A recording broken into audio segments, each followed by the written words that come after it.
All right, welcome again, everyone, and thank you for joining us. This is a webinar about the Growing MKE project.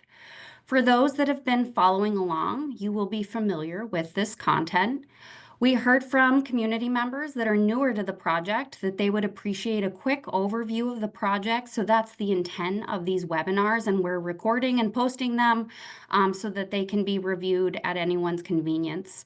This webinar will include a 30-minute presentation followed by time for questions and answers. I'm Tanya, and I'm joined by Amy, who is co-presenting this evening, Sam, who will be monitoring the chat and facilitating Q&A later on in the session, and Kyle. Feel free to put your questions in the chat during the presentation, and staff will respond after the presentation during Q&A. Okay, now let's get started. Throughout our lives, our needs for housing change. These are some examples of community members in Milwaukee in search of housing. To start today's session, we'd like to launch a poll. Right. Have you or someone you know looked for a place to live in the last couple of years, either to buy or rent? If yes, was it hard to find a place that met your needs?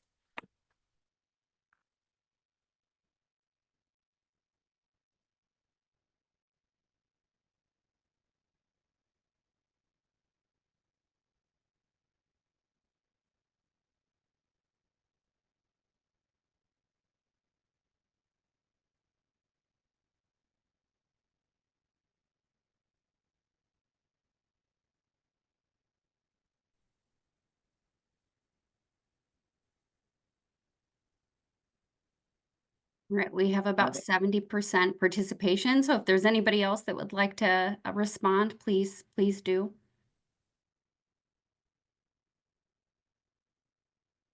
All right, I'm going to close the poll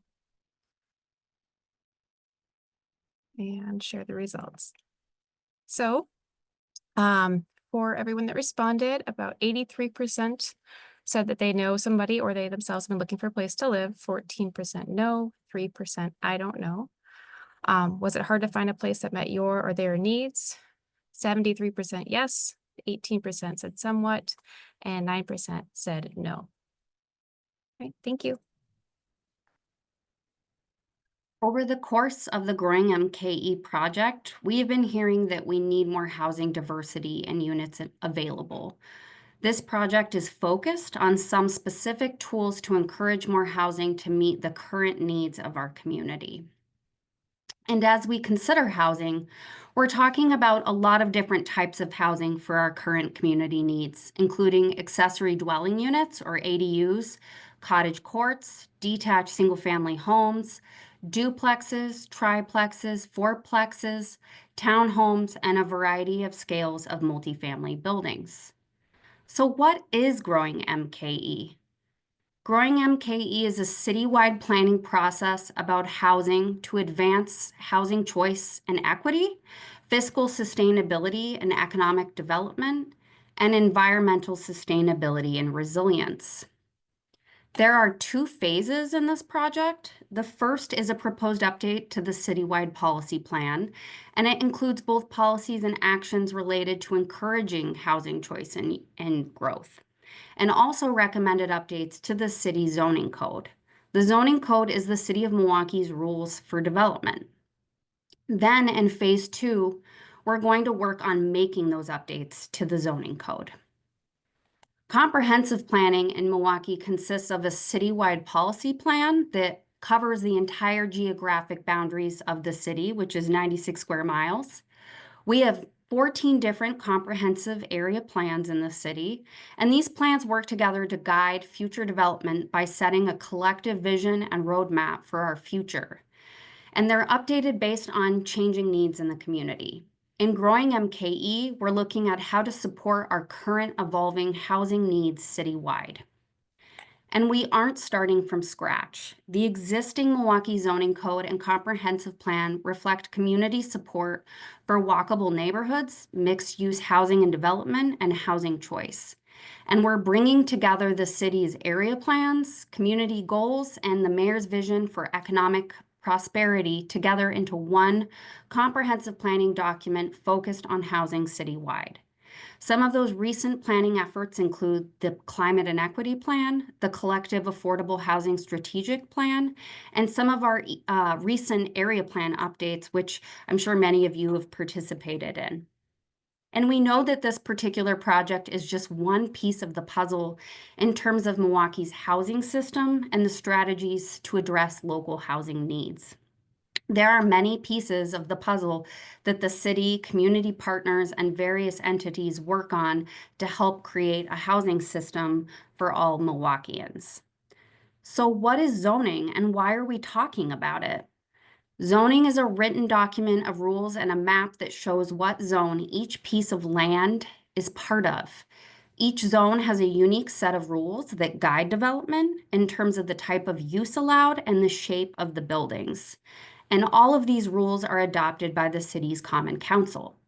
For GrowingMKE, we're not talking about changing any of the zones on the map. We're talking about updating some of the written rules that go along with each of those zones on the map. Milwaukee's zoning code gets updated over time. Milwaukee's first zoning code was created in 1920 when the city was much smaller in size. Some of the oldest areas of the city were built actually before the first zoning code, and those areas were built without rules and have some of the greatest diversity in housing types. Over time, we've adopted new zoning codes and made updates. Our current zoning code was adopted in 2002 with map changes across the city. Since then, we have made routine technical updates as needed.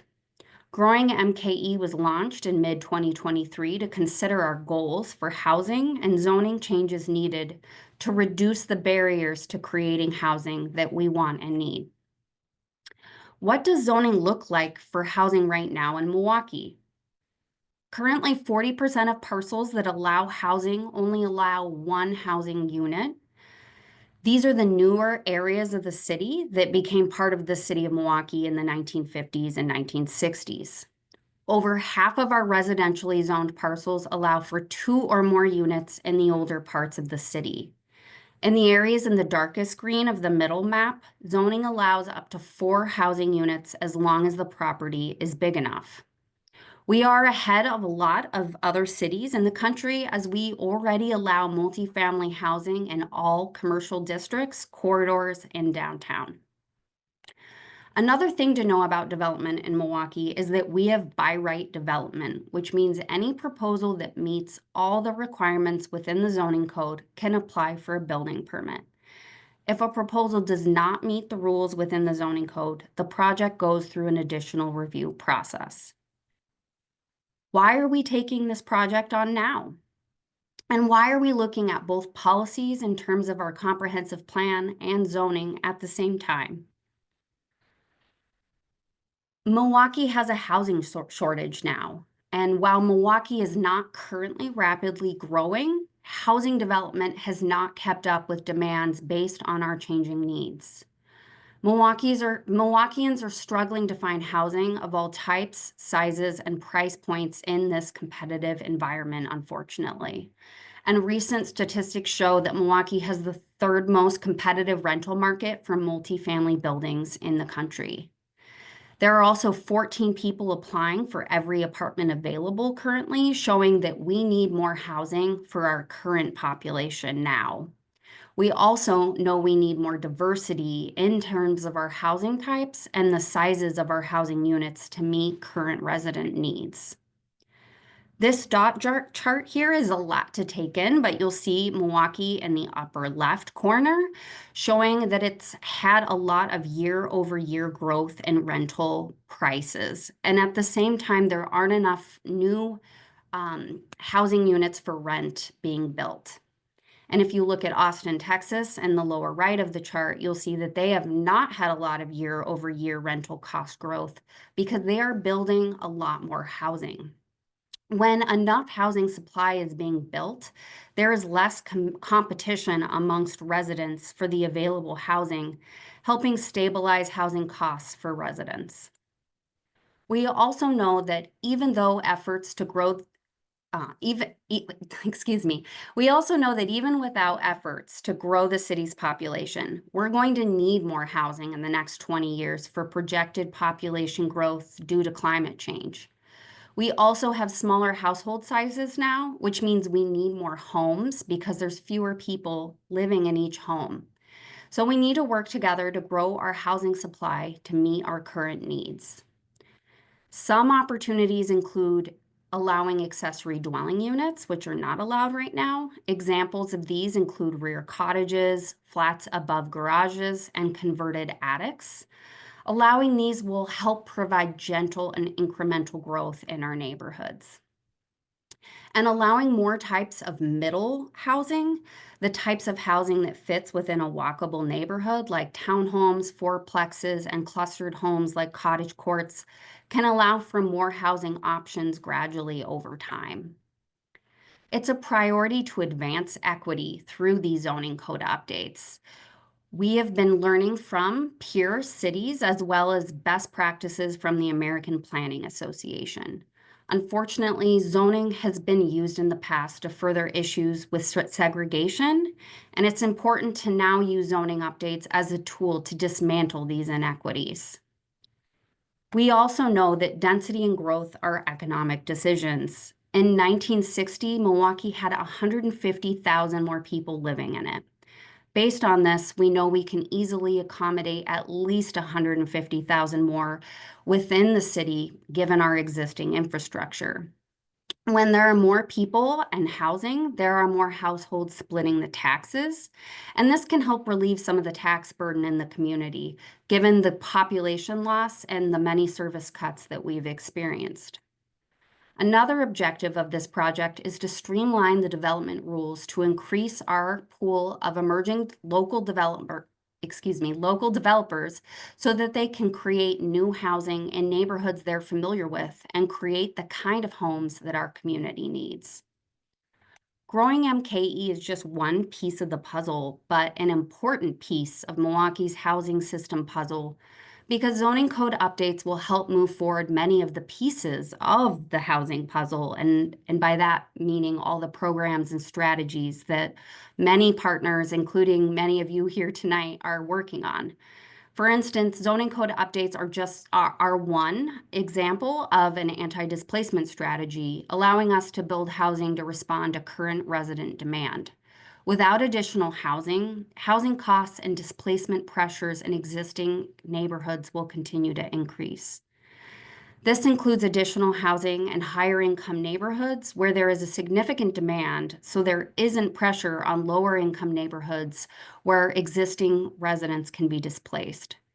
There are many important programs and initiatives that the city partners and other entities need to continue our collective work on. And these priorities include increasing and preserving Black and Latino home ownership in Milwaukee and creating and preserving affordable rental housing. And with that, I'll pass things to Amy. Thank you. So the GrowingMKE planning process has been a collaborative process led by the City of Milwaukee Department of City Development, with support from a national consultant team of placemakers and DPC co-design. We also had support from a community engagement consultant earlier on in the process to extend our engagement and help meet people where they were. There was also a community advisory committee of 19 residents from across the city, a technical advisory committee of developers, architects, and housing advocates, and an internal team from multiple city departments. We are now in a fourth round of the process, which is additional engagement. We have a large city, and there are a lot of people that may be interested in this project. We launched the process in the summer of 2023, talking to people about the goals for housing in Milwaukee. Then there was outreach around draft recommendations in the plan in the late fall and winter of 2023. In the spring of 2024, we presented and had community engagement activities around the full draft plan. There was an initial public hearing for the updated proposed draft plan in July, and we heard from that round of engagement that community members would like to have more time to look at the plan, to understand it, address concerns, and provide feedback. So we are now in that additional round of engagement, and this webinar is part of that.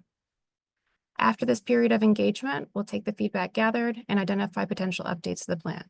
Another updated plan will be posted for review before an adoption process that includes 2 public hearings. There has been a significant amount of engagement that has informed the plan. Thank you to those who have already engaged and offer your feedback that's helped us get to this point, and please continue to help us let people know about the project. What we've heard.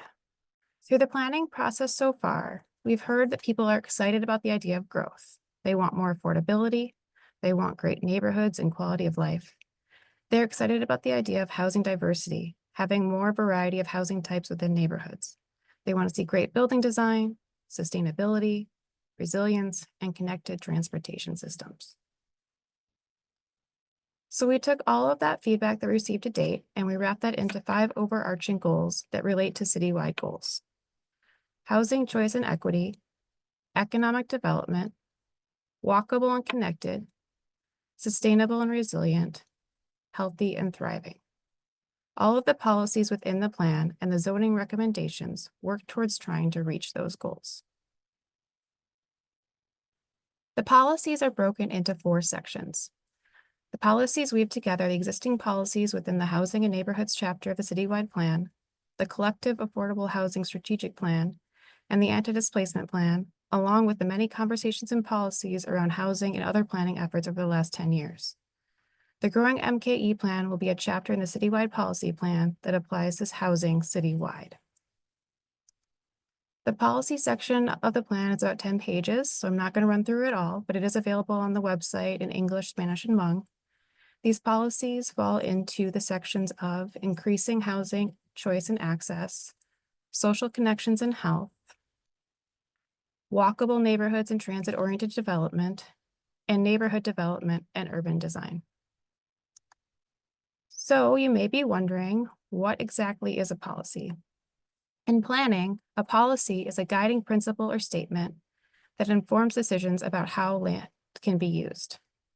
A policy may also guide future efforts to improve the physical, social, and economic conditions of the city. Policies are designed to support a community's overall goals in topics such as housing, economic development, and sustainability. However, policies are not regulations. They cannot create new or change existing programs, regulations, or funding for specific priorities on their own. For example, a policy might say, allow for accessory dwelling units in all neighborhoods. This policy would guide future zoning decisions and development approvals to allow for accessory dwelling units in more neighborhoods. The plan outlines next steps staff should take in implementing changes to the zoning code. I'm going to go over the main recommendations. There is also a full implementation chart in the plan that describes all the possible related updates staff will need to look at when any updates to the code are made. First, let's look at how to encourage more housing diversity in more neighborhoods. We're making 2 main recommendations. There's 2 parts of this recommendation for middle housing, the types of housing that blend into most neighborhoods because they're a similar scale. Recommendation 1A, in all residentially zoned areas, allow for single-family detached homes, accessory dwelling units, townhomes, duplexes, triplexes, and cottage courts. I'm going to go through these housing types in a little bit more detail. Single-family homes are a traditional housing type that we think of in terms of home ownership in Milwaukee. They come in many sizes. A smaller home can be a more affordable option, whereas a larger home can have more room for larger families, including extended family. Accessory dwelling units.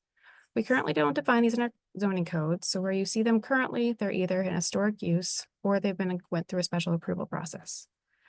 Accessory dwelling units include the coach style with a unit above the garage, a detached accessory dwelling unit in the backyard, an internal ADU, which would be a converted attic or basement, or an attached ADU onto the primary home. These can work for a lot of different people, upsizing, downsizing, just starting out, and they can provide additional income for homeowners. Townhomes are basically attached single-family homes. These can be owned or rented, and they're often more affordable due to reduced land and utility and maintenance costs. duplexes and triplexes. These work for many household types, including first-time homeowners, one-person households, families, extended families, and those with aging parents. There's a potential also to support a mortgage with rental income, and they blend right into a lot of our existing neighborhoods. This is the second part of the recommendation to increase housing diversity within neighborhoods. So in the residential areas of the city where duplexes or other multifamily housing was historically allowed, now also allow for a fourplex. So essentially, where the zoning code currently allows for duplexes or more than that, allow for the housing types I just reviewed, plus fourplexes or up to 4 units on a property. So the idea with this set of recommendations is to allow for a little bit more density everywhere, allowing for a few more housing types. And from what we've seen from other cities that have implemented these types of zoning updates, it's an incremental approach with changes occurring over time. We already allow for some of these housing types in some neighborhoods, and they aren't getting built in large numbers. There are other factors at play into whether a home or housing type will get built, such as the cost of building materials and available financing. So how else do we encourage housing diversity in more areas of the city?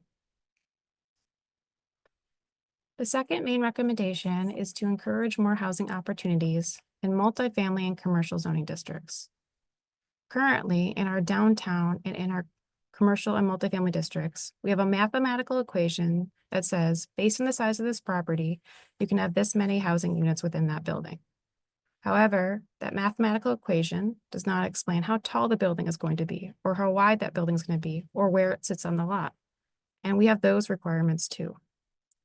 So we're recommending to rely on the design standards, such as height and setback requirements, to determine the size of the building and have that control the number of units within the building. So removing the mathematical equation. The idea here is that this change will make it a lot clearer what can be built, and it sets those design standards for how people interact with the outside of the building and how the building relates to the surrounding environment. So how do we make sure new development supports walkable neighborhoods? With all of this, we want to make sure we're updating our design standards for multifamily buildings to ensure that we have nice facades, windows that help create a safer walkable environment with eyes on the street, composition, the building that fits in nicely with the surrounding context, building width so that we don't have a huge building covering the whole block, and making sure that parking structures don't cause huge blank walls, which would create an environment that isn't nice to walk in. So there has been some confusion throughout this process, and we've realized that some more engagement tools were needed to talk through what the plan is and what it's not, and just describe the changes in more detail. So this set of bullet points is one of the things we've been working on, and to explain what the plan does do. I'm going to go through a few of the other tools that we've developed and what we're working on in a minute. So, this plan update does update the city's comprehensive plan, which is a basic set of guiding documents to help inform future decisions. The plan does acknowledge the fundamental role of zoning in creating historic inequities and segregation.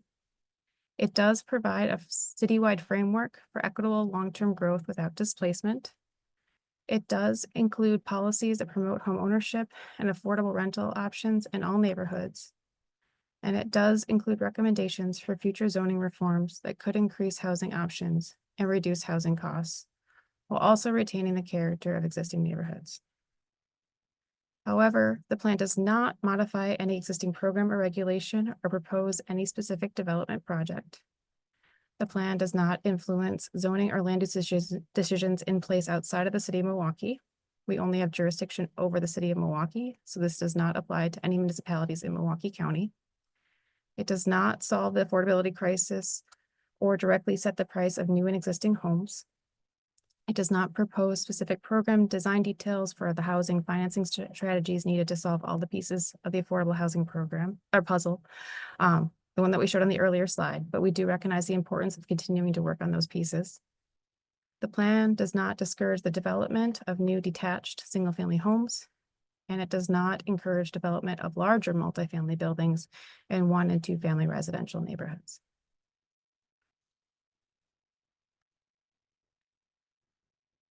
As I mentioned, there was initial public hearing asking for more time for engagement. Some of the questions raised in the hearing and through public comments made it clear that some additional communication materials were needed.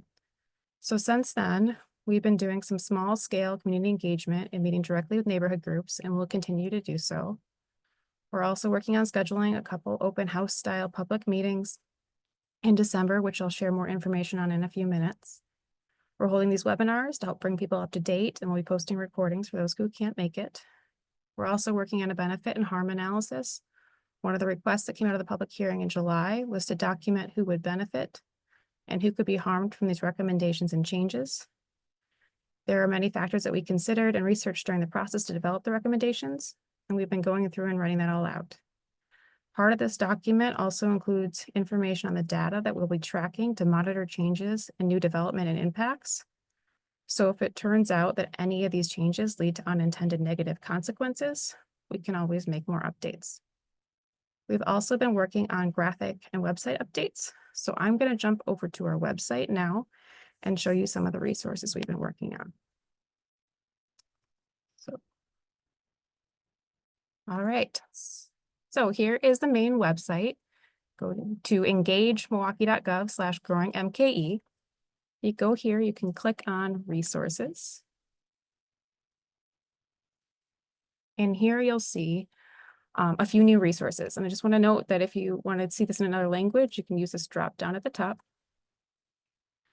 So at this first link, you have current and proposed zoning future information. And I've preloaded the page over here, hopefully. So this page, which is loading, has a map, and it contains, you can zoom in to a part of the city and it will load. And let's just pick one here. And you can click on any property. Give it a minute. All right, so we picked this one. And it says the address of the property. You can also search and enter a intersection. So this one says RT4, that's the current zoning district. You click on the drop down for RT4 and you can find out what the zoning currently allows and then what GrowingMKE recommends allowing.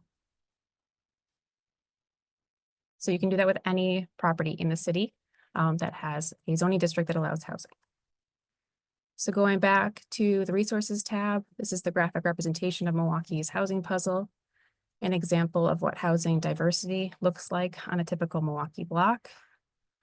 We added a couple of videos from external resources. So this is a video that talks about zoning and equity. There's been some questions about taxes and assessments. So there's some more information here as well. We added this timeline that talks about Milwaukee's zoning and development history. You can also find this information within the plan document. We'll be uploading the benefit and harm analysis and any other communication materials that we continue to develop as part of the outreach process. Going back to the main page, you can look at the proposed plan at this link.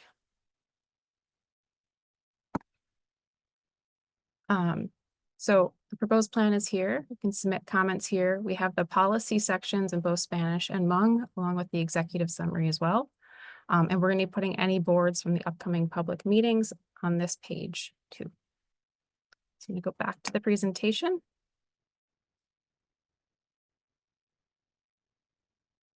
All right. So in addition to the webinars, we'll have 2 open houses in December. The open house setup provides us a way to present a lot of information in interactive ways with several staff available to answer questions. We're close to confirming the date for a meeting at Pulaski High School in their cafeteria. And we have confirmed that we'll be able to hold a meeting at the Wisconsin Black Historic Society and Museum on Thursday, December 12th from 5 to 7 p.m. We will have a Spanish translator available for the meeting at Pulaski High School, along with boards in Spanish. We'll also have packets of the boards in Spanish and Hmong at both of the meetings. So if you also can't join us for one of those dates or know somebody that cannot and would like to, we'll be putting the boards from the open houses online as well. So with that, we're going to move over to question and answer.